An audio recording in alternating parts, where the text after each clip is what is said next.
Alright, I'm going to show you how to add the open house to the KWLS, or if at any time you need to update information on the KWLS. So to get to there, you will log into mykw.kw.com.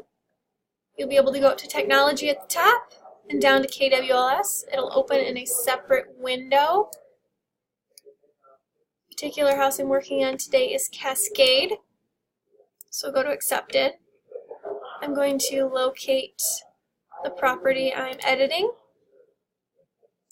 If I click something right away, sometimes it won't go, so I just want to make sure everything is loaded before I click to the next screen. So I'm going to add an open house. You can see how one was on here previously. You will select the date of the open house, which will be June 3rd, from 1 p.m. until 3 p.m. And then we can go ahead and click Add, and you will see it populate down at the bottom.